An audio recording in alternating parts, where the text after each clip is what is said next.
Yurugu comes from Dogon mythology, a small group of African people whom Europeans would consider probably primitive, unquote, who have a most complex cosmology. And in it, they talk about Ama, the creator, having created all beings with twin souls, the male and female part, and that represents the whole being. Yurugu was a being that tore himself away from the process of gestation, the process of being born, so to speak, early, before Ama was finished creating him. Because he wanted, in his arrogance, he wanted to compete with the Creator, with Ama, and create a better universe, an Earth, actually, than Ama could create.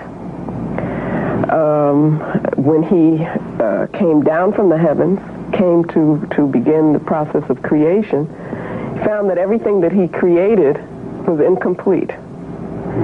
That indeed he could not create perfection or anything with life because he himself was incomplete. He then realized that he was missing a part of himself.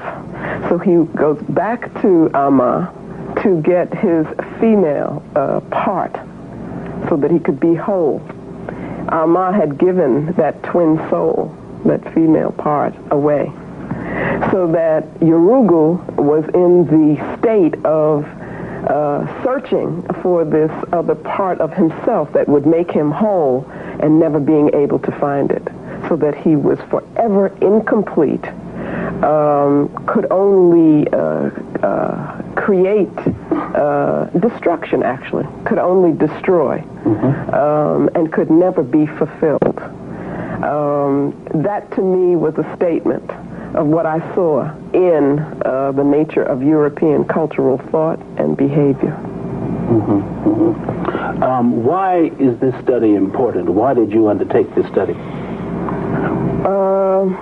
There's a personal reason. At the point that I was at when I began graduate studies, I saw us as African people always being put into a position when we would be in European or white academic institutions of being used to study our communities so that they can then use the information to control us. And I said that I would not be put into that position, and decided that as I was being taught European anthropology, I said, let me use some of this and see if I can turn it around and indeed study them and put them under the microscope. And that was the beginning of this process. I think the ideological reason, the political reason, most definitely was that Europeans have been very good at masking their intentions and their posture towards African people and other non-European people. And we have not understood what their purposes are, their intent towards us, have not understood their behavior. And I felt that this kind of study could help to unmask what in reality is the nature of Europeans. So Yurugu, an African-centered critique of European cultural thought and behavior, is about what? It's about how European culture works as a consistent machine for the achievement of European power and total control of the universe. That's what it's about.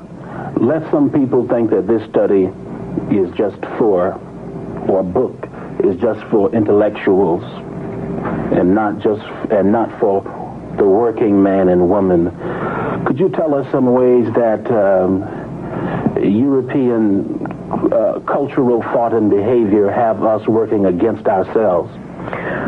One of the things that they do, I think, that is very damaging is the way in which they, how shall I put it, train our children in schools to act against themselves and their people, to deny the aspects of themselves that really indeed are their strengths. We, of course, have experienced that, have been conditioned in this way, and it affects every single one of us. What you call the working Africans may be in a better position to begin to understand the kinds of things that I'm pointing to. It is the people who have been so indoctrinated within the academies that find it more difficult to critique, to look critically. Because the academy, since the time of Plato, back in 600, 700, 500 actually, years before the Common Era, the academy is the place that has been used to despiritualize the universe, has been used to promote a conception of truth that has no spirit in it. And we as an African people are a spiritual people. So that what it does is, these institutions do, is to take us away from ourselves. So the more time you spend in them, the more you are convinced that of this European reality, which is not a real reality, is not a reality for African people. You make this statement in your introduction. This study was not approached objectively. It is not possible to be objective towards Europe. Explain that. The concept of objectivity itself is something that has been used by Europeans to control African people. It is a concept which says that we can contemplate truth without being connected to any culture, without coming from any perspective, without having any political implications in what we do. That, of course, is not the case.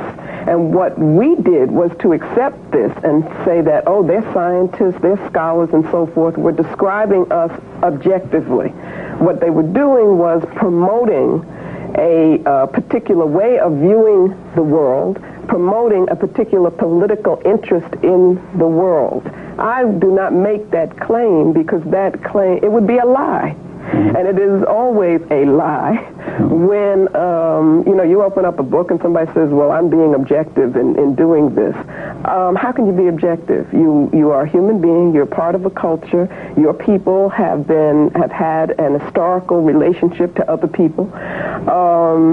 For any African person to say that they are being objective about Europe would be to say that they were being apolitical, non-political. We need to get away from that.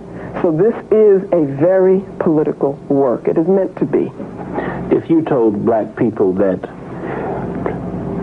white people were committing biological genocide against us and that by the year 2000, whatever, there would be no more black people, you would get one reaction. But you're saying that we're being threatened with cultural and psychological extinction. How do you get African people to see the urgency of this situation? I don't know, frankly, if you can. I think that we have to focus on young people, young African people who have not been so conditioned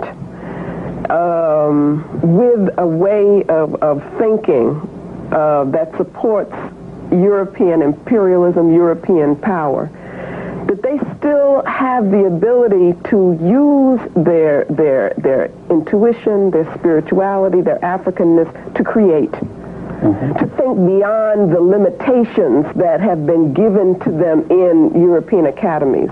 I think most of us as adults, as elders, have been so conditioned that we're afraid to move beyond the parameters that have been defined by our enemies in our thinking, so that our vision is limited. And so we are really not the people who should be conceptualizing the plans, the movements, what we should be building. But I focus on the younger people who hopefully are still more in touch with what is natural to African people. And if I can affirm that in them, they will see the urgency. I find that in my teaching. I find that in teaching young people, that once they are affirmed and introduced in a conscious way to the African worldview, it becomes crystal clear to them. And they see an urgency in us as African people building for self, as opposed to imitating forms which have been put in place to make sure that we continue to be oppressed.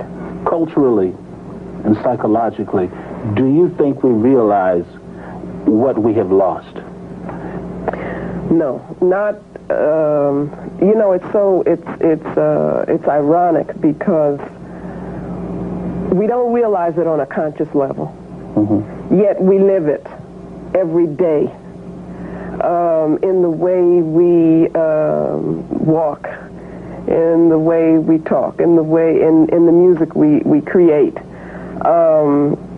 There is a depth of spirituality which exists in us as a people, which has continued since our origins, that our ancestors have passed to us, and which we continue to pass on ourselves, that we don't consciously recognize as a strength.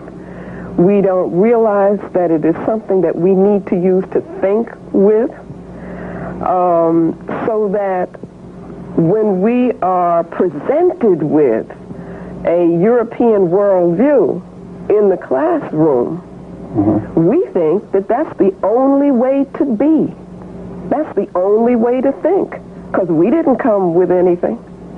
So I don't think that we are aware on a conscious level of what it is that we've moved away from in terms of power.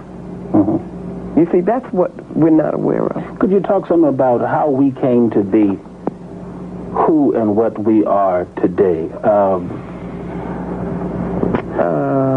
If you understand the question. I think I do. Okay. I think that we have to look back at a period that I call the Ma'afa. We as Africans were very consciously stripped of our culture. Now, that becomes a platitude. Everybody's saying that. Stripped of our culture, but we have to see that we had a strong culture and so forth. But nobody seems to realize the depth of what that means. Being stripped of our culture meant being conditioned to accept ourselves as inferior beings. Okay? It meant that we were conditioned to feel that we had to be dependent on Europeans, dependent on white people, that we could not do things for ourselves and in our own image. That conditioning began with a long period of terrorism, which was very physical, physically manifested. At the same time, there was the breaking of the will. So there was cultural violence, I call it, in the book, as well as the physical violence, which was very important. We then came to a period in which we mistakenly thought we were free. We're now at a point where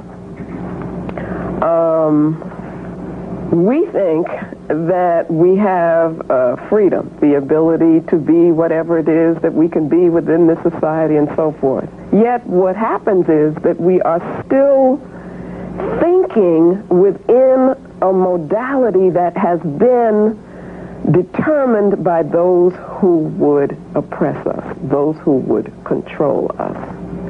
And we don't see beyond that. So the question for me becomes, who controls how you think? We have the ability to create our own structures, our own theories, our own definitions of reality, to look at the African worldview, to look at, for instance, the Dogon people, to look at the Kemetic people, to look at our own people who have, even look at Carter G. Woodson, for instance, the miseducation of the Negro, which I don't think was really ever understood by us, and to use these things as inspirations for the building of institutions, the creation of things, the building our own buildings. We have the ability to do that. So it's almost like we've been conditioned so well through such a long process that now it is us who are enslaving ourselves mentally. Because the job has already been... The job has been done. It would be so easy, in one sense, for us to undo it. That's what I'm saying in this book. Because the way the system of European control works is that you have to accept a concept of reality which makes them superior. If you deny that, their thing will not work, and they will lose their control. So that they put all of this energy into establishing the system that begins when you're 3, 4, and so forth, which defines reality in such a way where there's no spirit, because they aren't a spiritual people, you see, which talks about this objective truth and so forth, which says that African spirituality represents backwardness, so you need to move away from it. It does all of these things which make you as an African person, me as an African person, us, distrust the very part of ourselves which is our strength. I'm going to get back to this question, and that is this whole question of, do we know what we have lost? Do we realize that we have not always been Democrats, have not always been Baptists, have not always been Black Greeks, have not always been Links, have not always... how do we conceive of ourselves in a different time? I think that there is a lot that is being done within the movement of African-centered education in that regard. In terms of, I think we have more information now that we've ever had before. And I have seen the effect of that information. That is very important, that people do begin to realize and understand, first of all, how young Europe is in relationship to Africa, and what we were putting into place, creating, building, conceiving of long before Europe existed. When you open people's minds to that, it can have a lot of power. So that I think that generally we have not understood that, but we have an opportunity to do so because of the work of many people now that is building on work that was done before that we didn't know about. Good evening and welcome to For the People and the second part of our conversation with Dr. Donna M. Richards, author of Yurugu, an African-centered critique of European cultural thought and behavior. In this segment, Dr. Richards discusses, among other things, the role the Greek philosopher Plato played in creating the European way of thinking and behaving. But first, we begin with this question. As you say, other cultures have exhibited aggression, imperialistic tendencies. What accounts for Europe's success? I'm glad you got to that question. Because what it allows me to do, I think, is to get at what I think is the specialness of the approach, the method that I used in this study. So it's going to take me a little while, if that's okay. I said to myself that, and this definitely was with the help of the ancestors. I want to, affirm that, by the way, that it was not... Why is that important? That's important because of our concept of connectedness, our concept of the universe, that it's not just words to talk of a spiritual universe and our spirituality as a people, but we've got to understand where our energy comes from. And I know that that's where mine came from. So this is ours. This belongs to us. I had to say, how would I approach studying the European given African conceptions? You see, it's one thing to say, okay, I want to do this, but then use their conceptions. What does it mean for us to really think in African terms? And so what I did was to develop concepts that came from an African worldview, not a European worldview. And I came up with the concept of Asili. I also used an African language. That's a Kiswahili word that means seed, origin, the essence of something. The reason that was important was because what people would say is, and they will say, oh, Europe is so vast. It is, there's so many different kinds of European forms and different countries. How can you talk about Europe as a whole? Now, of course, they've been talking about Europe as a whole all of this time, but when we begin to look at them, suddenly it's going to be, no, you can't really do this because it's too diverse. I needed a concept which could explain a culture in terms of its core, in terms of its ideological core, so that you could look at every different aspect of the culture and see how it fit into this one seed or core. And that's why I used the Asili. And the idea of the seed was that once that Asili is in place, that cultural Asili, that it will seek to fulfill itself. So the way in which the culture will develop will all be feeding into that Asili. And that would help me to get at consistency in terms of European development. What throws us as a people is that we make exceptions. You know, we say, oh, well, that's different over here, and that's different. This is a good one over here, and this doesn't really work that way. But in my analysis, it's all consistent, and it's all working for one purpose. And the concept of Asili helped me to see that. And that comes to the answer to your question, is that what I was able to do was to see that the nature of the European Asili was to seek power. That it, in essence, is, we could almost say it is an Asili which lacks wholeness, and therefore must always see.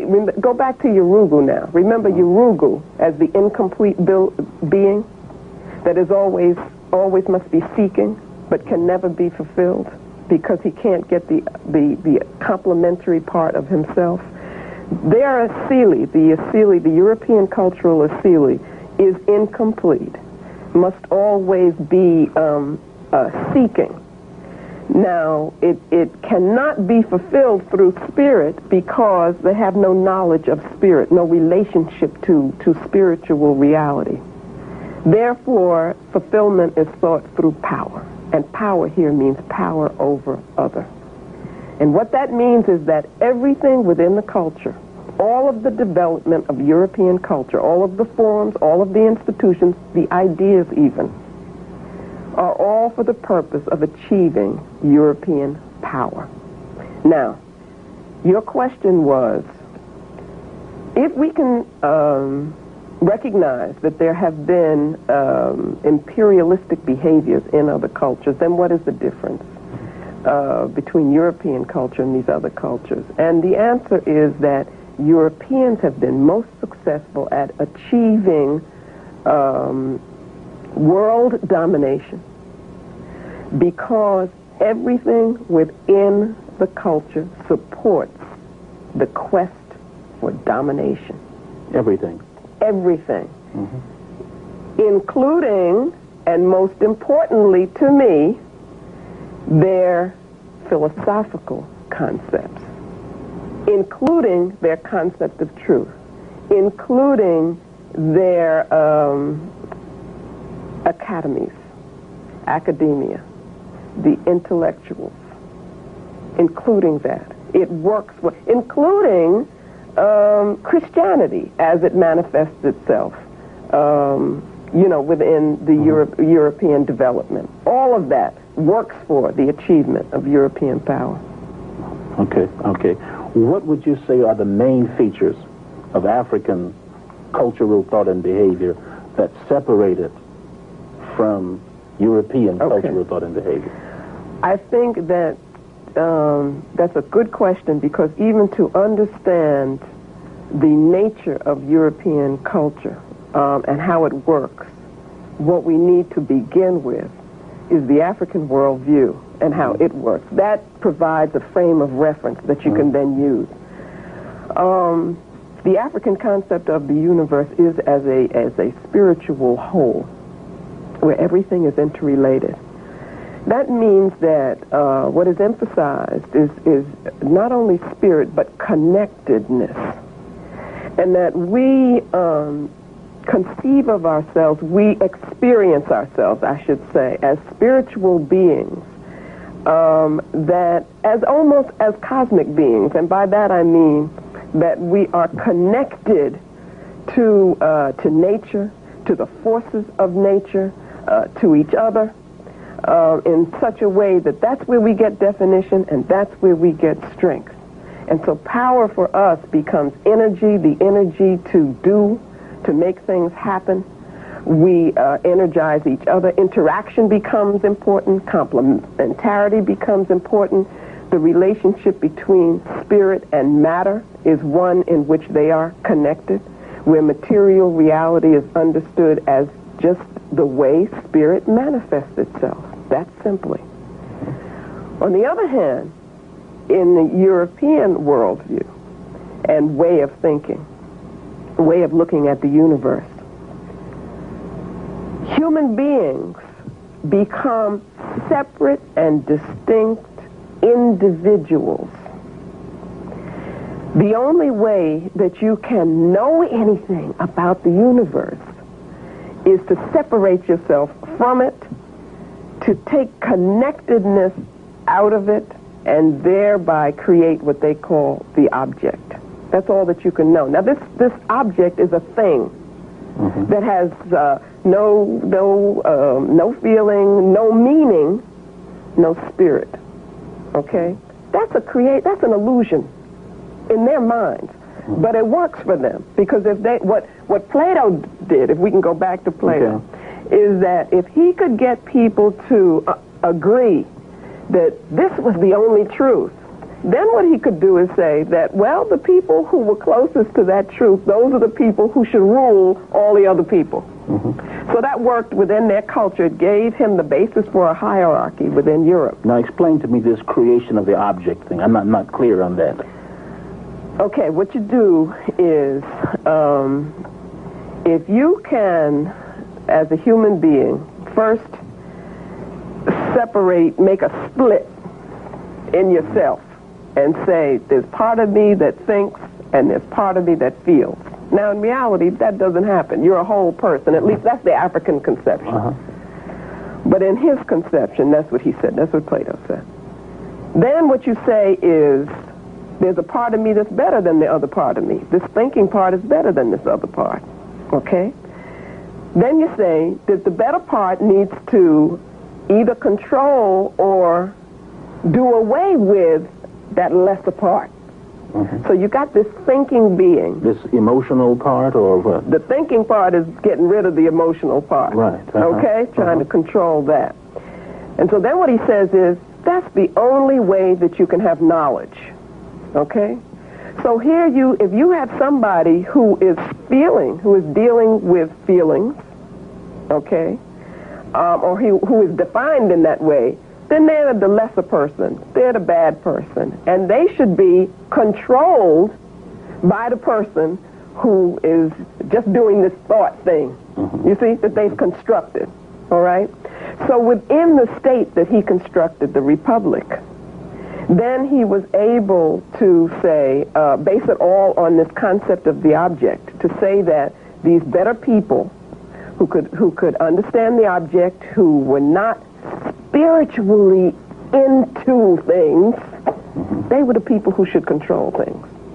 Well, look what happens then when you get nations relating to each other or cultures relating to each other. You say the culture that accepts this objective way of looking at truth, that's the creation of the object. That culture should dominate, control those that don't have that concept. They should control the more spiritual cultures because they're the ones that are more civilized, more scientific, more rational, and all of those things. Now I'm going to push you on this. This is a very difficult. This is a very difficult topic. Right. I'm going to push you because we want to make sure that, first of all, I understand, and secondly, that everybody in the viewing audience understand the creation of this object. Can I push this object? I'm still trying to get at that. Okay. It's always better for me to go back to our experience. Okay. For us, what I call a phenomenal universe is important. And to break that down, all we mean is that experience is important. The way we experience things is important in our knowing, whatever that is. Go back to the European conception, the creation of the object. You take out experience. There should be no experience in there at all. There should be no connection. Okay? Another thing. For us, we learn through our involvement in the universe, in life. That, again, is experience. Go to the creation of the object. The way the object is created is by detaching the self from everything. The object is what? The object is the thing that is left when you detach yourself from the universe. All right. Remember, Say that again. The object is what is left, and it's a thing. When you detach yourself from the universe. Okay. Think about Descartes saying, I think, therefore I am. Meaning that there's nothing else that is important about a human being except this ability to somehow do this thing of rational thinking on this object. That's all that makes you a human being. That's what makes you important. For us, you can't separate thought and emotion. They're part of, their thought and feeling are necessarily linked. And from that, we get intuitive knowledge, which is very important for African people. What do the two do for each other? The emotional part and the quote rational. I think what they give is they give us, for one thing, intuitive understanding of things. That is, for African people, like the ancients used to say, know thyself. What they meant by that is we are like a microcosm of the universe. The universe exists in us. That's an African belief, okay? Therefore, if that's true, then by studying yourself, by knowing yourself, you come to know the universe. By coming to know the universe, you're coming to know yourself. That's why they said, know thyself, okay? If we accept the European concept, then you're left with a self with no relationship to the universe, no emotional involvement in the universe. It is detached, okay? But that was necessary to create that object. The important thing about the object was that it could be controlled.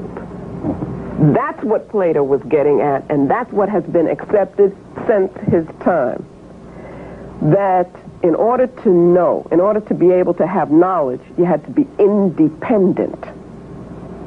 Okay, that's what the separateness did for you. And that's what the lack of feeling did for you. It gave you control over something. What you control is the object. So we come back to the object. Now, if you look in terms of people and cultures, we become the objects. Okay. You see? Okay. That can be controlled, that can be acted on in any way necessary or possible. What do you do when you go into a scientific laboratory? You have these things that you can manipulate and do whatever you want with. That's the same way in which African people are treated, are related to by Europeans as objects that can be manipulated in whatever way has to be manipulated. Now, what we do is we feed into that by accepting their definitions of reality. Or we would understand, we're not objects. Hey, what are you doing? You see what I'm saying? That there is a spiritual reality that connects us to the universe and so forth and so on. You've already touched on this, but what do you mean by a spiritual universe? And what kind of universe did Okay. Plato? We're going to be talking about him a lot, I see. Oh, boy. By a spiritual universe, we mean a universe that is fundamentally spiritual in nature. That means that spirit is the fundamental reality. That means that there is a level of reality that gives meaning to everything else in the universe. It's like a foundation. It gives meaning to everything else, and it connects everything else. See, that's why rhythm, by the way, is so important to us as a people, because it's that which connects things. We believe in connectedness. We look for relationships, for interrelationships. Again, what Plato did was, what I believe is that connectedness, that rhythm in the universe is difficult for the European to understand because they function on a level of a surface level, a literal level, not a multi-dimensional level with depth. And when you start talking about spirit, you're talking about multi-dimensionality, multi-levels. It gets deeper and deeper and deeper. When you talk about the object, what you're doing is that's just a very surface kind of reality. In all African systems, there are levels that you go to as you grow. In fact, life, a human life, is the development through stages of existence where you're learning more and more and more, you know, about yourself and the universe. So among the Dogon people, if I can go back to them, they have a level, the simplest level is called Jiri-So. G-I-R-I, then S-O, and it translates word at face value. For them, that is the most superficial level of learning. And they move from there to what they call word from the side, then word from behind, then clear word. So you're getting to deeper. You're gaining perspective. You see, you're getting textures of truth. You go to the object. You go to Plato's concept, and what you have is a very simplistic way of looking at reality that necessarily disconnects everything. It compartmentalizes. It separates. Go back to your question about what is the spiritual universe. The spiritual universe, that concept tells us that you cannot separate things, that there is some level on which everything is interconnected. Okay? That's one thing it means. It also means that we are focused on meaning. Not just what something appears to be, but what does it mean? How is it a symbol of a deeper sacred truth? That's what it means to think in terms of a spiritual universe. That's how we think as African beings. So it's powerful, but it's also difficult if it's not your nature. and may be impossible if it's not your nature. You see, so if what Plato was doing, and we really need to get beyond this because it's larger than Plato. Okay. But what he was doing was he came along at a time in European development where, in order to solidify and to concretize and to further develop the definition of what it meant to be European, he used thought. He said, if I can get people to agree to a certain way of thinking, then it can help to define who's going to be in charge of this hierarchy. Okay? And if you're dealing with a people who, remember what the Africans said about the Greeks? What did they say? They said, you Greeks are but children. What did they mean? They meant that they could only approach reality on a surface level, that they couldn't understand the depth of the symbolism that was involved in African culture and in Kemetic civilization.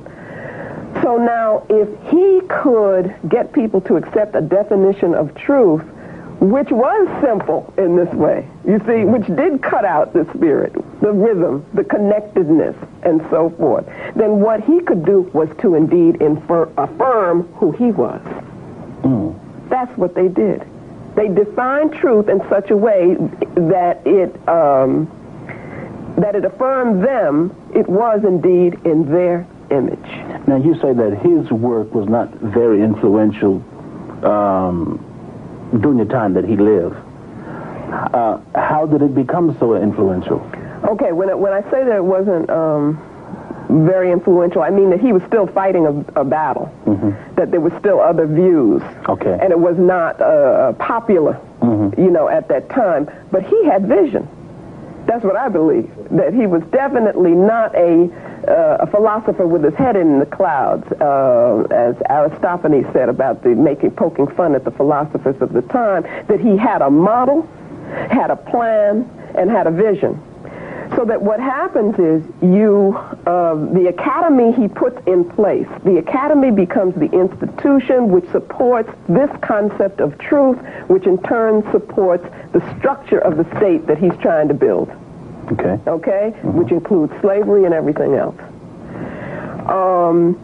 After him, then you get these conceptions being developed by later, subsequent philosophers, even Aristotle, who is, you know, when you learn in school, he is contrasted with Plato, like his one big difference between Aristotle and Plato. From our point of view, in terms of cultural realities, in terms of the European Asili, they're like extensions of each other. He's just a continuance of that, and put focus in a different area, further developed it, but has the same Asili. Then you come to the Neoplatonists. You come to even Augustine. I'm showing how Augustine's relationship to Platonic thought. And then you have, once you have the academy in place, and people should understand what I mean by the academy, that is where your scholars, you know, come out of. That is the basis for all of the educational system that we have and so forth. Once that's in place, it begins to grow and grow and grow, and till the point that what we have now is you don't have to argue for a particular concept of truth in the schools, say here in America. It is assumed the things that Plato was arguing for then. He had to argue, for instance, for the dominance of the written or literate modality over the oral. What had been the tradition was the reciting of oral epics and stories and so forth that everybody could get involved in. And there was a lot of emotional involvement and so forth. What Plato saw in that was he couldn't control that. It was a lack of control. There's too much participation you see, from large numbers of people. But in terms of how they used writing, it becomes a mechanism for control. It's lineal in thinking, non-circular. The lineal is less spiritual. You see, it's more secular, and it becomes something where once you write down the word, then that word becomes oppressive. What do you mean then? Writing. What do you mean then? It's like, we do that now. We'll say, it's in a book. I had a teacher once said to me that as missionaries went into Africa and other areas, Catholic missionaries, that they didn't have a problem converting us because they had a superior religion, and the way that people knew that it was superior was because there was this book. That it was in writing, and it was something that they could point to in writing. So that what Plato was setting up was that you could use the written word to intimidate people and have them feel that something was truer because it was in writing. The word to intimidate people and have them feel that something was truer because it was in writing. Okay? Now, that wasn't always the case, because at the time we're talking that he's writing and doing his work. You know how many people are reading? Not many. And that took a long time until the Gutenberg galaxy, where you had many, many more books available, the Gutenberg Bible, that it was made, the printing was such that there could be, books, and primarily it was the Bible, available to people on a large scale. Media people, okay? Writing is very important. I'm not going to tell you it isn't. Books are very important. They're also very limited. You see? That is only one way of, if I write something, then I shouldn't be relying just on a literate or literal interpretation of what it is I'm saying. If I do that, that's very closed. When you write poetry, when we compose music, okay, when we drum, all the things that we do, it allows for much more than a literal interpretation, so that we're able to get to a deeper level of reality. And all I'm saying is that we should not close out these other modes of expression, of communication, that they're very important. What we're doing now is very important. We cannot rely merely on the written word, okay? And I think that there is a tendency for us not to understand that, for us to not understand the power that is in other modalities of ways in which we express ourselves. And even in the way that we use the written word, because our people did that. We used writing, but we used it in a more symbolic way. Okay. Okay. What is the Europeanization of human consciousness?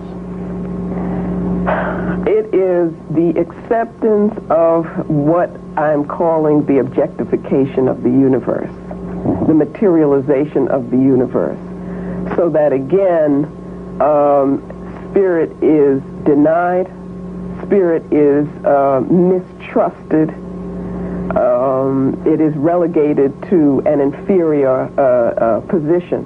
And what happens is then we think in ways that facilitate our oppression. We think in ways that deny our spiritual power. That's what I call the Europeanization of our consciousness, and that has been talked about by other authors. Asante talks about that. but it is a consciousness which reflects the European. Someone sitting home might say, well, you know, what's the harm in listening to a little Bach, a little Beethoven, getting into some Milton, almost at Milton. Milton. What's the harm? The harm is that if you are a people who have been so conditioned as we have, that we have to even sit here and discuss, convince each other of what are our strengths, what did we lose, what did we have, who are we, in a positive sense, that your focus tends to become that little bit of Bach and that little bit of Milton and a little bit of this, so forth and so on, when you have not indeed understood the African worldview, African philosophy, African conceptions of truth, what African ritual is all about, ancient African history, African culture, that you have not, that needs to be your frame of reference. Then, when you get that little bit of Bach, you have a context within which to place it. What happens with us is the reverse. We have terms, this comes out of the European Asili, the European concept of truth, like classical, okay? Classical is supposed to mean the highest form in any particular culture, right? It's what you value most. That's one meaning for classical. It also can be a reference point, a pinnacle, a high point. So we are raised to think that Bach, Beethoven, whoever, that represents classical music in a universal sense.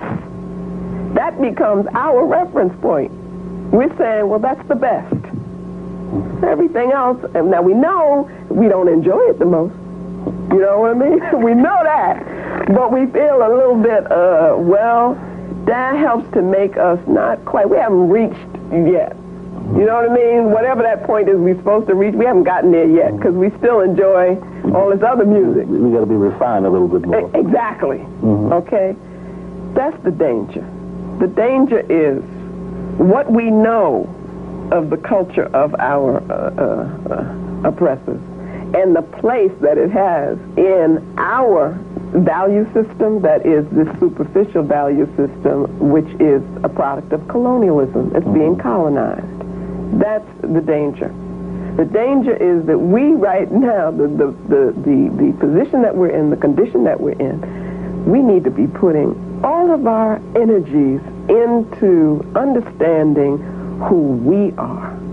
Because by understanding that, that's what gives you the posture to be able to look critically at what has been imposed on us. We don't have a place to look critically at it because we are assuming the superiority of it. That's why I thought this study was important, because all you have to do is get outside of it, study the African worldview, and then you can be in a position to deny that reality. So let me ask you this question to finish up with Plato. You would say that Plato played a great role in creating what we today call the European? Yes. And for what reason now? Yes. What I see is that in the development of European culture, which is an ongoing process, in the fulfillment of the Asili, that there are certain seminal points, seminal thinkers, doers, who at whatever point in history they were at, served a role of solidifying and further developing the definition of what it means to be European. Now, let's look at before Plato. What you have are a lot of European groups. You know, we can look at the Indo-Europeans, who have already, the Asili, I think, is in place. Okay? How does it manifest itself? It manifests itself in aggression. Asili meaning? This cultural seed that for the Europeans is defined in terms of the need for power in order to achieve fulfillment. Okay, I believe that's unlike any other cultural Asili. Okay, so you see aggression. You already see the individualism. It would be good to look at Diop's work, for instance, in terms of looking at the features of what he calls the, you know, the Indo-European or the Northern Cradle. Okay, so you already see these things. However, it cannot become the world dominant power that it needs to be because they're not unified. Okay, so what do you need? You need something to begin to say to these people, you are one. You can gain more power by coming together. Because when you've got this strong destructive tendency, which is something that I talk about, you know, in the book, you see, there's an innate destructive tendency. You've got this individualism because we've already talked about the separation of the human being, right? You've got this aggressive tendency. Then if something doesn't bring you together, what will you do? You destroy each other. Okay? Plato comes along and he uses the concept of truth, what would be called an epistemology. That's only the concept of truth. Uses that as something around which people can come together and identify and say, okay, this is going to be us. Now, as I said, that didn't happen right away. He had to fight all these other people that would be dissonant, you know, voices. But eventually, yes, that became what Europeans identified with. They said this way of thinking, this rationalism, this extreme rationalism that helps us to control, it gives us the illusion that we are controlling the future, the past, the universe, and everything. This is us as European people. So he was key at that point. Now, then you get a little later stage. Here comes along, let's look at 312, what they call AD. Here comes Constantine. What does he do? He sees that what you need is a religious statement which will help to achieve this world domination, this power, help to bring these Europeans together so that they can have power over others. So he adopts Christianity, you see. And that gives him the model that he needs in order to say, we have the right, in fact, we have the mandate.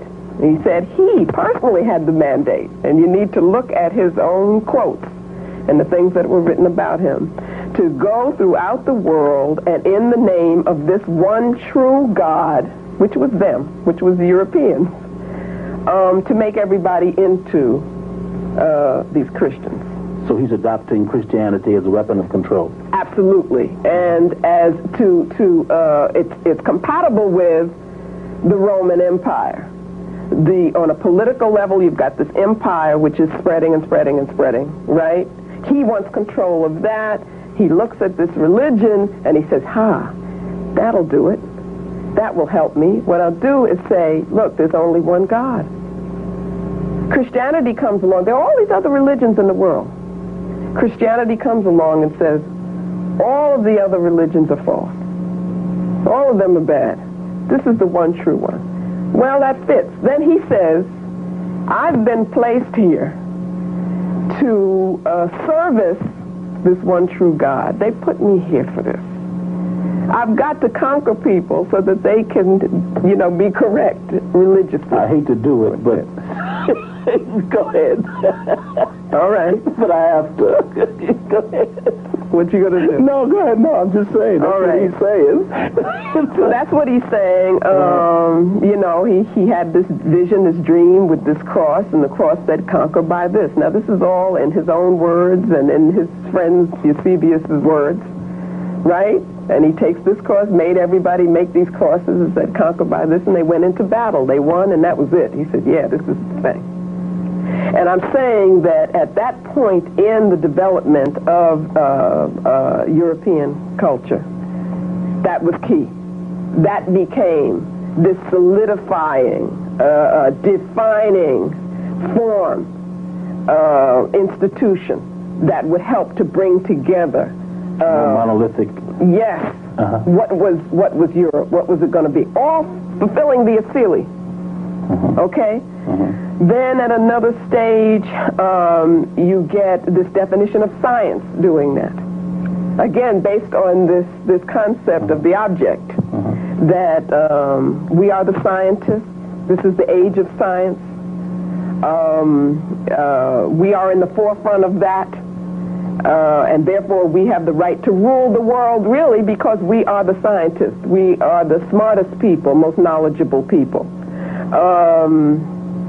The capitalism at one point becomes that which brings together the European self-image and has them working as one, helping to further develop the Asili.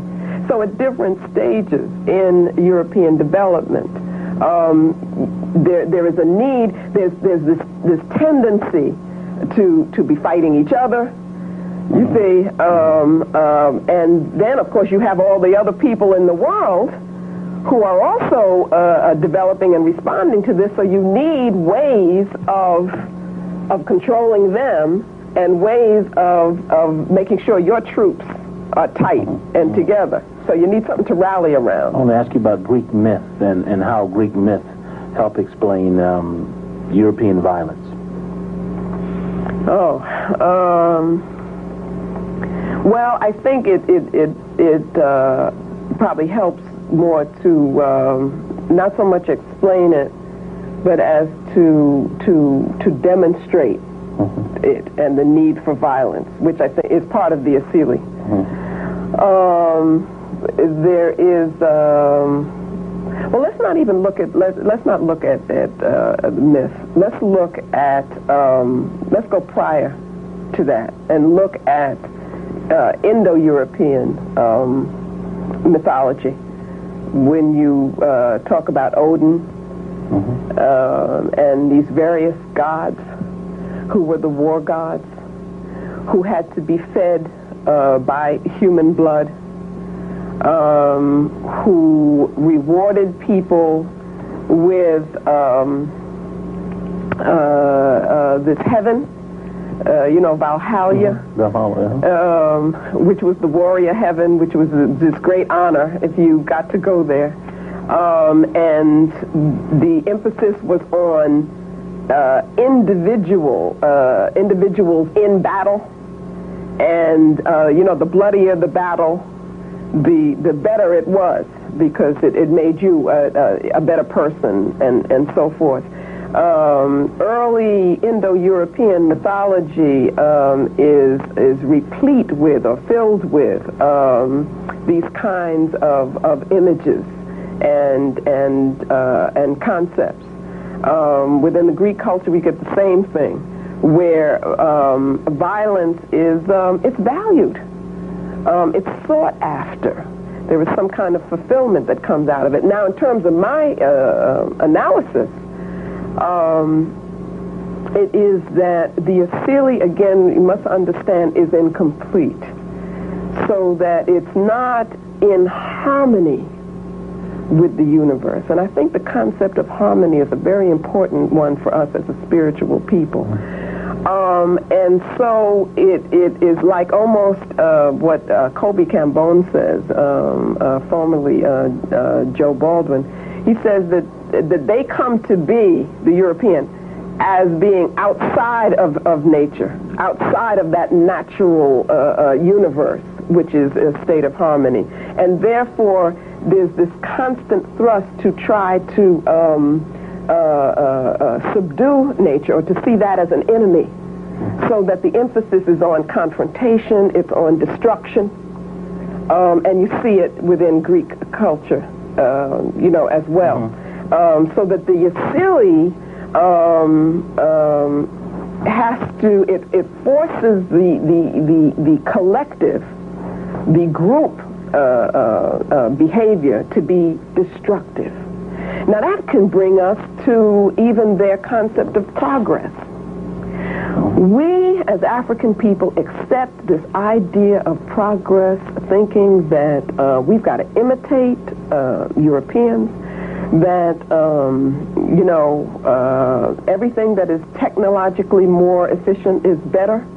The higher you can build buildings, the better it is. The more cement that you have, the bigger the cities, and so forth and so on.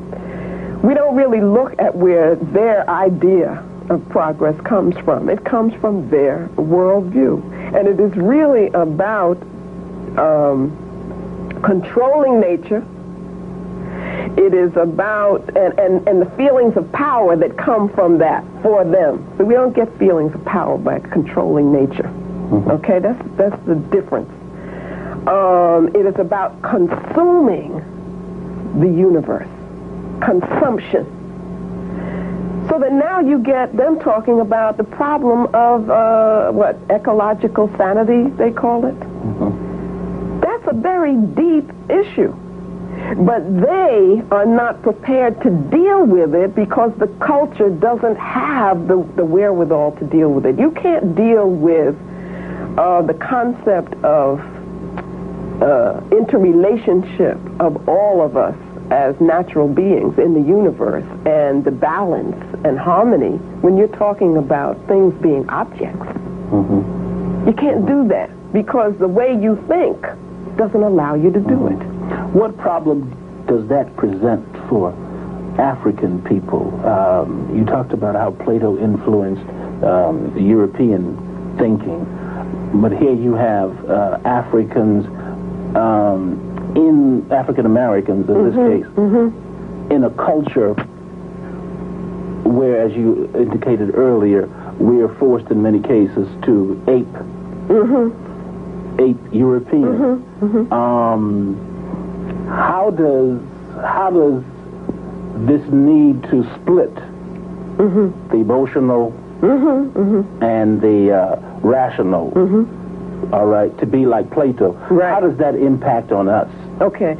What it does is that if we talk about having independent schools, which I think is what we need to be doing. We need to be having our own schools because, of course, you've got to educate your own children.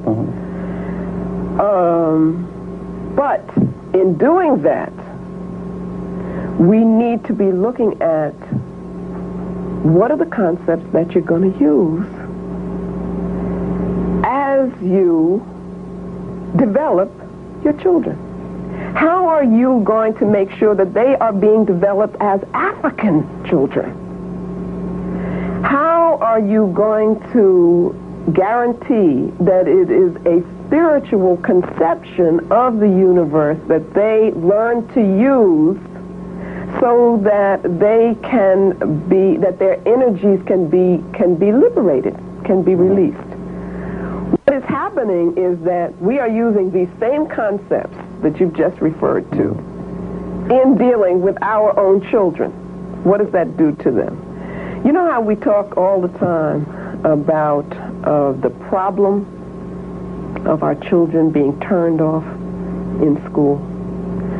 You have teachers talking about, I can't reach them. We talk about, this child is hyperactive, and so you want to give them drugs so that you can, control them. What we're doing is trying to relate to our children using using alien concepts of not only truth, not only learning, but of the human being, so that the spiritual needs of our children are not being met in those school arenas, because we've made the mistake of thinking that, see, what the academy means is that you separate out whatever is intellectual from everything else. So that in the European conception, an academy is a place where intellectual things go on and there's no place for anything else. That's not a realistic conception of a human being. Human being is a whole human being. So when you have a child in a school and in a classroom, they are not just this mind that you want to control. Stuff in. That you pump stuff in and you're ignoring the rest of them and so forth. So that we have to find, for instance, I'm going to take something which will seem very simple to you, probably unimportant. That would be good. but to me it's central, and it's a good example. If we are going to have to look at how do we build buildings. How do we build buildings in such a way that we help ourselves to communicate with each other and with our spirits? And how will that help us to think? How are we going to arrange classroom? We take for granted that you have to arrange a classroom so that you have these lines of seats. You know, and then we ask the children to, they come in there. You know, we talk about 5, 6, 7-year-olds, and they have to sit. And they have to sit absolutely still all the time. There's no other way that they do things. Suppose when we come together, we form circles. You see? Would that make a difference? That's what we have to begin to look at, is we have to question everything, which is enlightenment, which is spiritual fulfillment, illumination. This comes straight out of African civilization. All African learning involves that, okay? So that this was a group of people who took the Christian mythology and used the mode of the mysteries. And they would come together in groups and talk and try to develop themselves spiritually and so forth. Now, there were problems with that. Because given a spiritual conception of the universe, which they had, okay, they said that the importance of the myth about Jesus was that it pointed to the ability of all human beings to be reborn spiritually, and that it was a symbol of that rebirth. That was an important point. Another important point about their organization was they didn't believe in hierarchy. They would come together in groups. It's almost like you have a study group now. And you learn from each other. No bosses. Exactly. Okay, so that was an important point. Another point we could make is that the female principal, or women, had a more important part to play in their group. Okay? Now, but institutionalized religion had an ideological role to play, okay, a political role to play in the formulation and the solidification of the European Empire, okay, in order to fulfill the Asili, which is seeking power. Constantine sees this. Others see this. What would help that to happen is to have an institution, the church, which has a hierarchy, which has a chain of command. Okay, that's one thing. So keep that in mind. So the Gnostics are a threat to that, because they're saying, no, we don't recognize any hierarchy. Very importantly, now this fascinates me, this point, but you just got to follow me along, okay? We're following you on this one. All right, good. There is what we call the Apostolic Church. the apostles.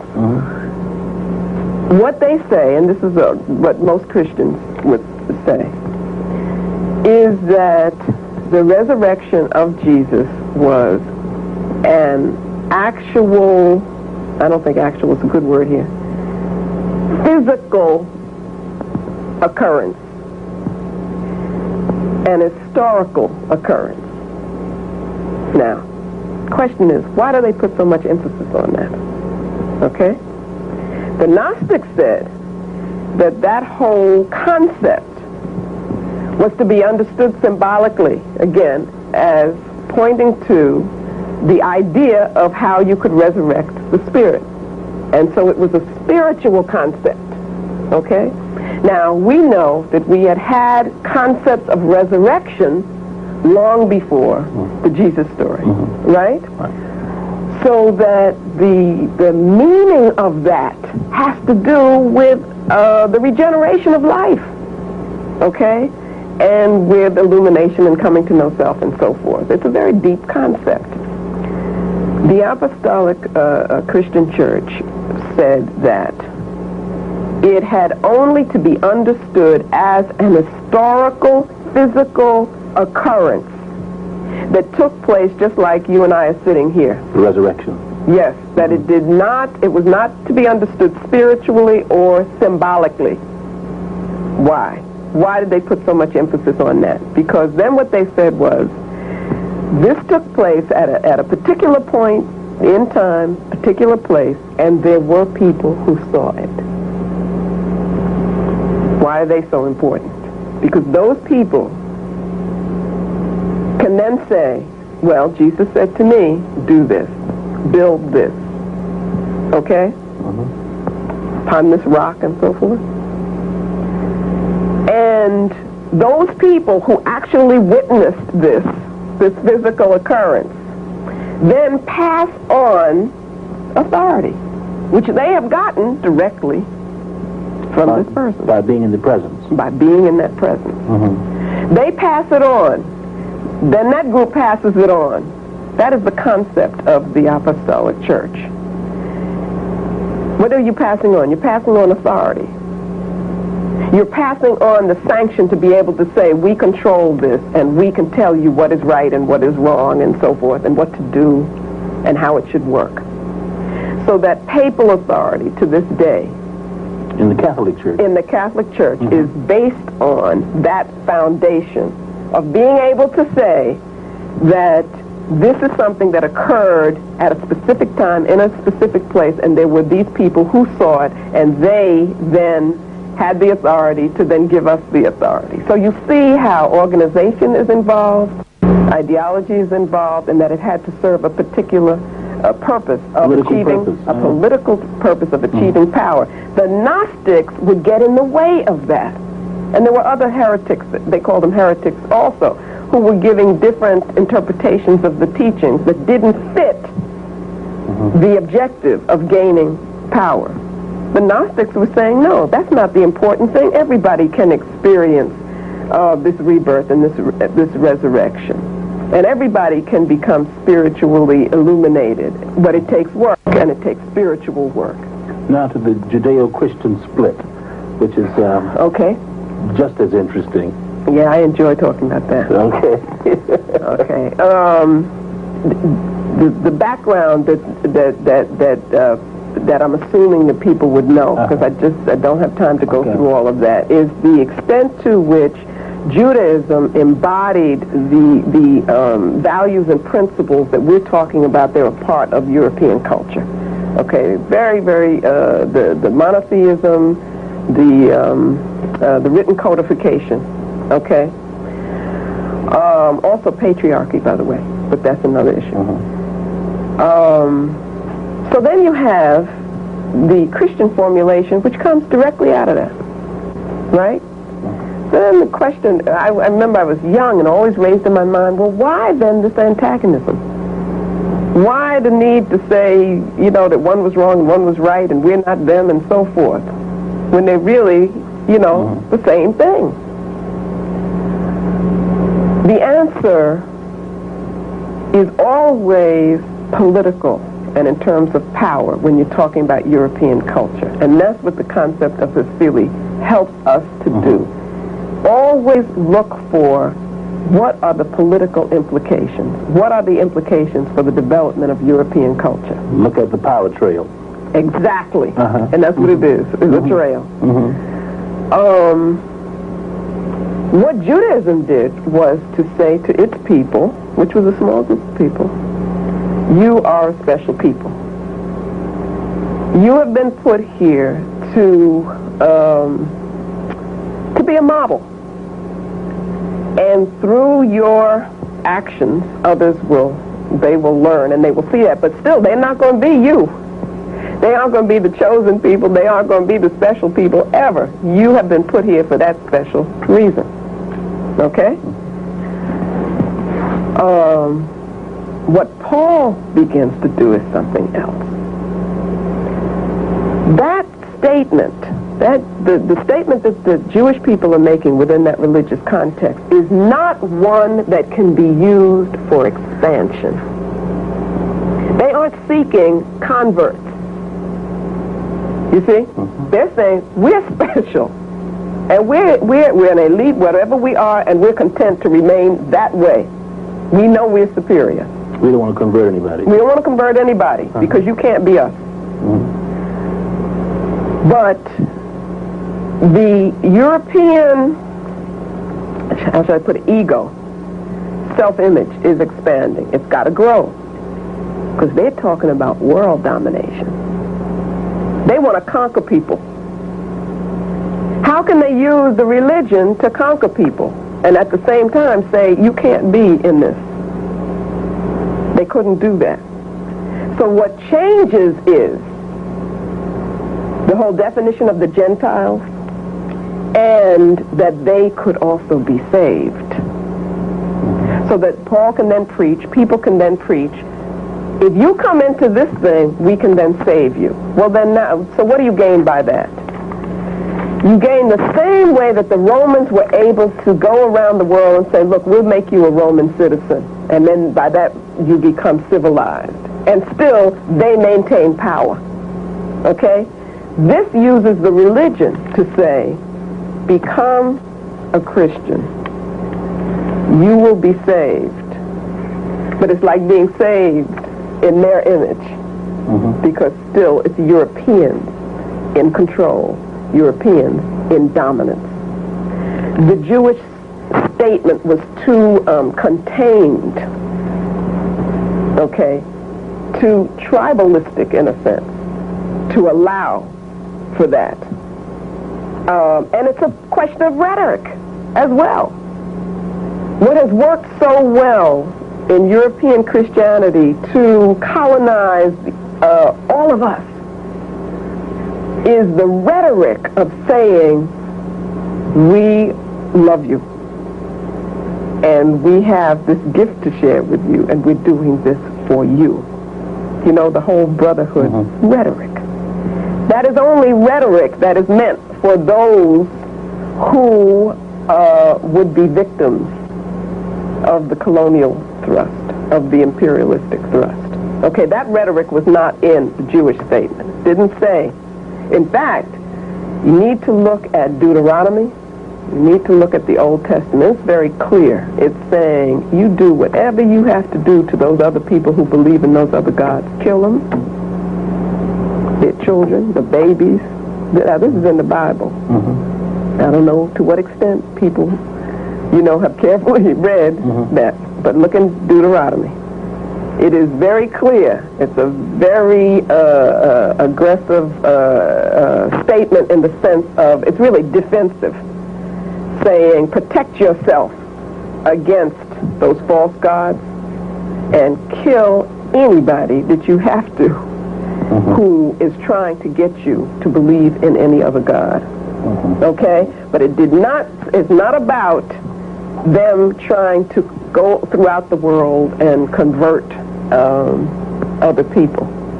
The conversion. Good evening and welcome to the final part of our conversation with Dr. Donna M. Richards, author of Yurugu, an African-centered critique of European cultural thought and behavior. that what I'm arguing in the chapter on religion and ideology that we have not understood as a people is that every religion is a statement of, it is a sacralizing, a making sacred of a nationalist ideology. Every religion says to a particular cultural group, you are special, you are sacred, this is what you're supposed to be doing, you know, and this is why you're here, and so forth. Every religion is tied to culture, and what we have fallen for is this rhetoric of that rhetorical ethic. Yeah, I think, and also the what I call the syntax of universalism, which really got us, which is that there are universal religions, universal ways of thinking that go beyond culture. You see, that's there for everybody. Christianity's for everybody. Christianity has functioned in the service of European culture as the European power. Okay, now, the rhetorical ethic comes in. They're not going to say that. When they come to take over your land, they're going to say, we're here to love you. Right? Speaking of taking over land, let me read a quote from Yurugu, an African-centered critique of European cultural thought and behavior. The part that I'm looking for deals with the Leopold and his dealings in the Congo. And maybe you can comment on that.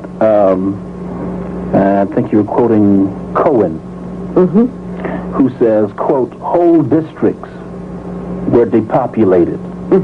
Of 8 villages with a population of over 3,000, only 10 persons were left. Of another district, the population dropped in 15 years from 50,000 to 5,000.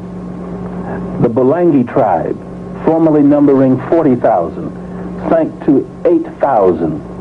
King Leopold, it is calculated, netted a profit of between 3 and 5 million sterling and could call to God to witness the purity to his motives and his desire to promote civilization.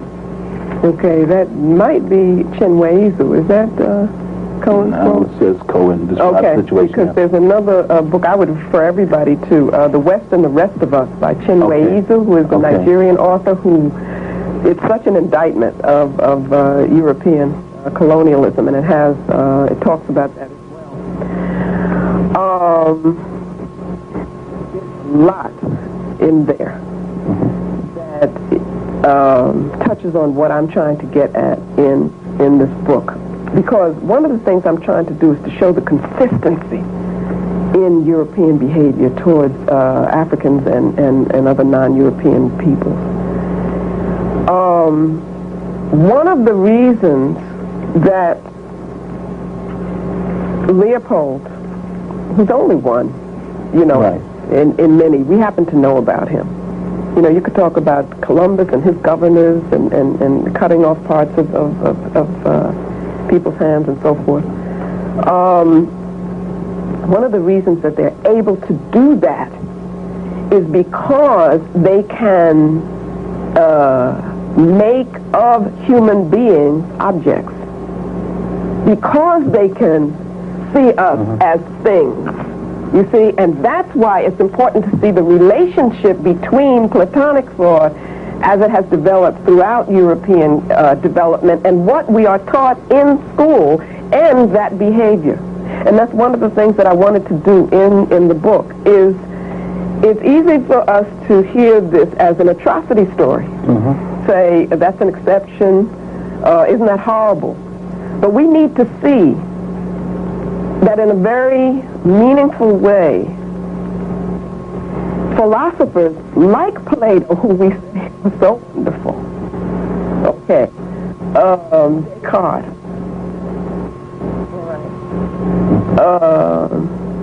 I would say even Niebuhr, Reinhold Niebuhr, who is a Christian philosopher, that they are connected to that behavior because they support a worldview, or they affirm and teach a worldview which makes it possible. That's what we need to see. We need to see the connection. We also need to see that given the Europeans' approach to reality and their lack of relationship to spiritual reality, that they are able to have that kind of behavior, the physical destruction of human beings, and at the same time to use the name of their God in relationship to it. And there's no contradiction. I have a quote somewhere from the Special Forces which says, "Oh God, in your name, help us, to do what we have to do to these people, because we do it. You have told us to do this." I have a quote. There's as Du Bois pointed out, the good ship Jesus, which was one of the first slave ships. Okay. There's no contradiction. Naming a slave ship Jesus. Right. The thought. Right. And then they have a whole prayer about please don't let us lose too many people on this as we do this. Please, make our injuries as few as possible as we go into to rape this land and take. So let me ask you this: How do you see black missionary work today? That is, black churches who engage in. Let me say, because I don't want to just point fingers at particular people, but that is one of the most extreme. No, not most extreme. It's not one of the most extreme. It's one of the most blatant, one of the most obvious examples of African self-hatred that we would experience. It is not one of the most extreme. I think that we all suffer from a self-hatred, and that it manifests itself in different ways. That certainly a missionary who is going among African people to preach a doctrine which implies their inferiority is a sad phenomenon, because they're talking about themselves. They have accepted another whole cultural form, whole cultural experience as being superior to who they are. And they have accepted that without thought, without questioning. What I'm trying to do is to get people to question at a fundamental level. That's what we need to go back and do. We need to question our basic assumptions about the nature of reality, and that's the hardest thing for people to do. So that a black missionary is denying spirituality,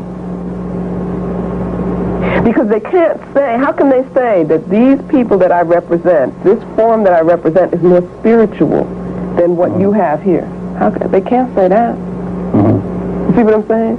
So they're in a religion which is denying basically saying what the slave master said. Precisely. You have no religion that's worthy of. That's right. They have accepted that. So in order for them to accept that, what do they think about themselves? You see? It's Woodson all over again. Carter G. Woodson. You don't need the shackles anymore. You don't even need the back door and the sign saying go through the back door, because the conditioning is so thorough that we will make the back door ourselves. I want to ask you about your thoughts on the so-called New World Order, but I want to read another quote that would touch on that. From your book again, Yurugu, African-centered critique of European cultural thought and behavior. You're quoting J.B. Berry here. In the latter period of Greek history, which began with the conquest of Alexander the Great, there had emerged the conception of the whole inhabited world as a unity and totality, the idea of the whole human race as one. We may conveniently call it the ecumenical idea, right, the principle of the ecumene, or inhabited world, as opposed to the principle of polis, or city, promoted by the vast extension of the geographical limits of the Greek world resulting from Alexander's conquest, and by his policy of breaking down the barriers between Greek and barbarian. The idea was reflected in the Stoic doctrine that all men are brothers, and that a man's true country is not his own particular city, but the ecumene. It soon became familiar, popularized by the most popular of later philosophies of Greece, and just as it had been implied in the imperial theory of Rome, the idea of the Roman Empire, its theoretical justification, might be a common order, the unification of mankind in a single world embracing political organism. The term world, orbis, which imperial poets use freely in speaking of the empire, is more than a mere poetical or patriotic exaggeration. It expresses the idea, the unrealized ideal of the empire. There is a stone from Halicarnassus in the British Museum on which the idea is formally expressed from another point of view. The inscription is of the time of Augustus, and the emperor is designated as, quote, savior of the community of mankind.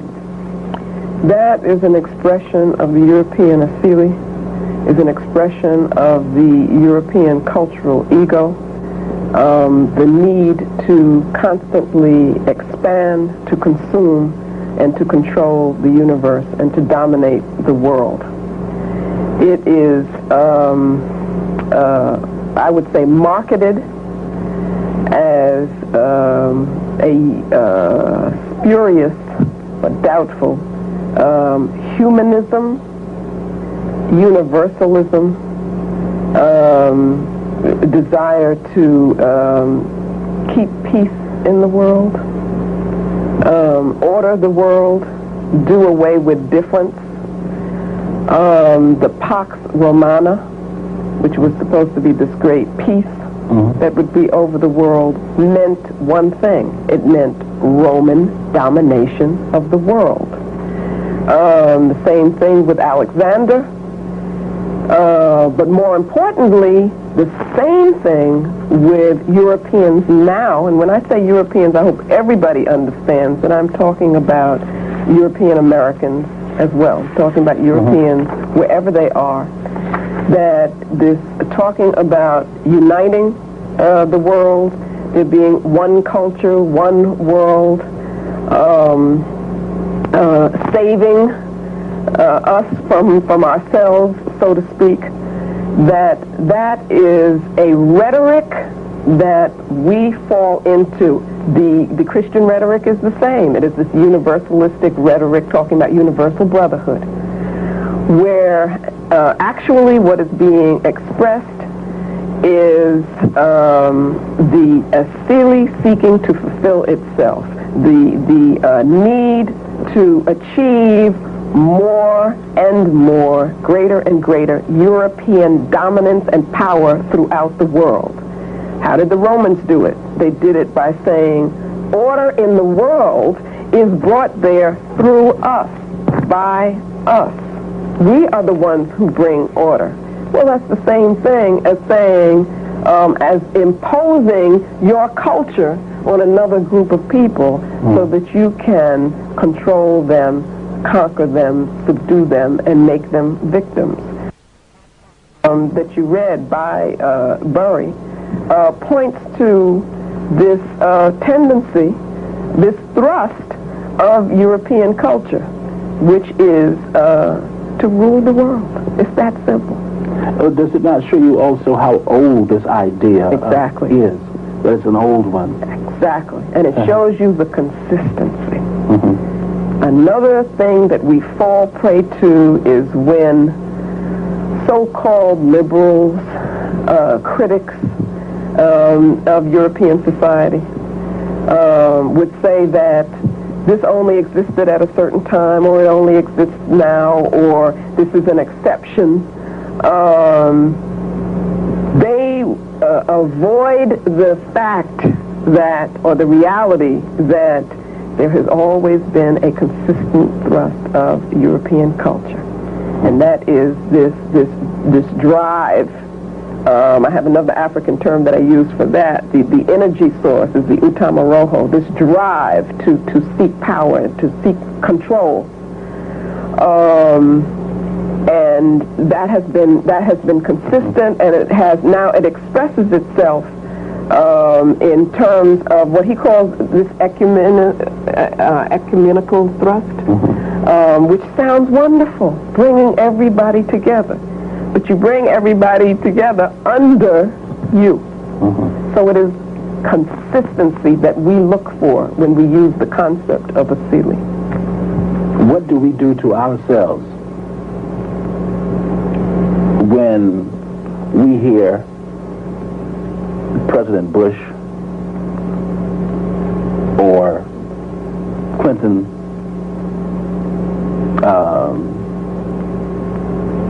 speak about the new order and anticipate that order? How should we? Are there any tools of analysis, tools of, I don't know what the word is, that we can use that would make us, when we hear things, say, okay, bing.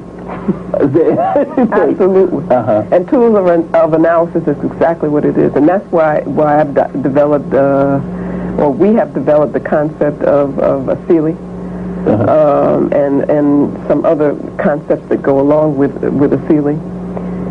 You hear a statement from Bush, you hear a statement from Clinton, whoever it is, and right away what you say is, okay, how does this fit the Asili? Okay? The Asili being the ideological core of the culture, which helps you to see what is the political function of whatever it is that is being done or said.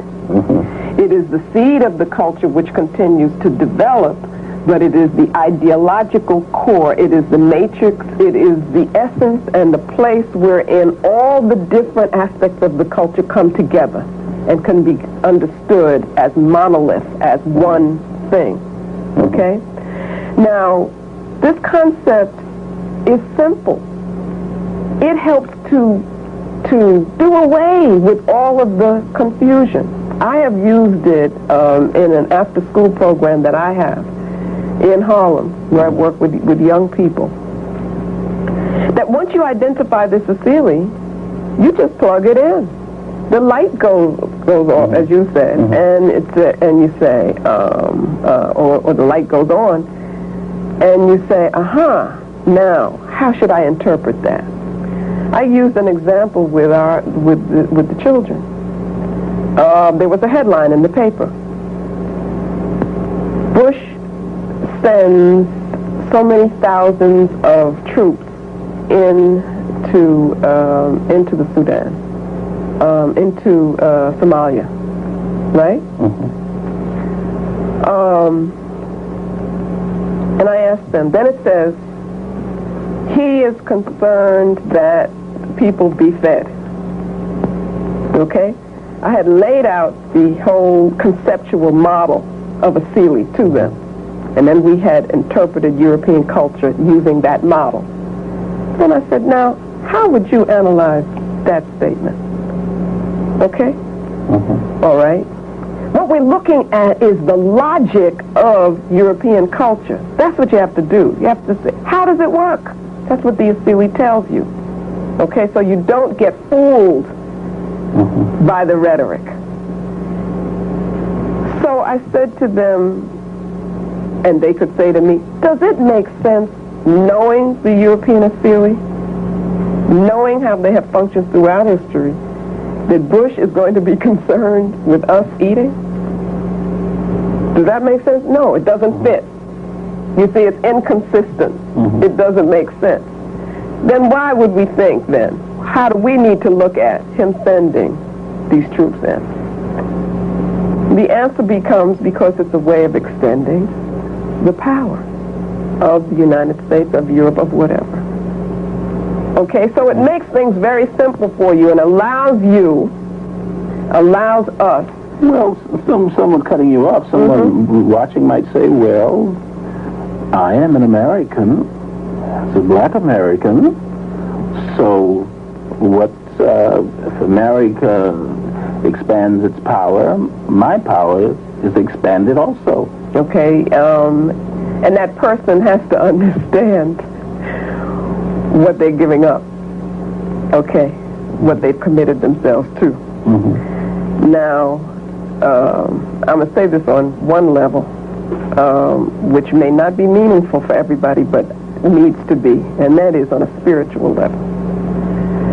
That given the African conception of life, your life is not separate from that of other African people, nor is it separate from all of African existence in sacred time, not lineal time, which means that we have an accountability to our ancestors and to those who come after us and to the community. And so that you may think that you can get away with this and get certain advantages, possessions, or whatever it is that person is seeking for yourself. You see, and that's your reward. The spiritual reality is that you are accountable to something much larger than that. And so that you are fooling yourself. That is an illusion for you to think of yourself as an individual or as an American, because certainly Europeans don't think of you as that. See, you've gone for the rhetoric in doing that. One of the most devastating things about the European worldview and about European ideology for us as a people is individualism. Individualism is their basis for functioning. Individualism is devastating to African people. Connectedness is our strength. Community is our strength. Okay? So that person who makes that argument is very, very short-sighted, to put it mildly, and is seeing things in a very limited context. Now, you may not be able to convince them of that. Okay? It will come out eventually. But people, because of how they've been conditioned, will have to see it. Well, I have to ask you this before I leave the Sudan area. And why is it that Adid and the other factions in the Sudan, why are they called warlords? Not that they are good guys. I don't know I don't know about them. Right. Why are they called warlords? Right. And the folks in Bosnia, very good. Why are they just, I guess, leaders or whatever? I don't. Why? Because of the importance of language, the connotation that language has. We've fallen for that. It is a trap. It immediately puts them into a certain context. Whenever the American public is to be galvanized around, a president's action against some non-European country, you notice this. The terms barbarism, barbaric, will always come into play. That immediate, what that's doing is setting up your thinking, and to me it goes again back to Plato, where the warlord, see, represents disorder, represents the chaos that must be ordered. So you have the saving troops going in to make order. So that's why they got to be called warlords, just like African nations, language groups being called tribes, because the association, you see, is with war and even though the folks in Yugoslavia are maiming children and killing children. Exactly. You're not going to find those same terms being used, because what you want to do is to call forth, very interesting, certain ideas that are attached to certain feelings that will make us then indict our own people and identify with the Europeans who are going in.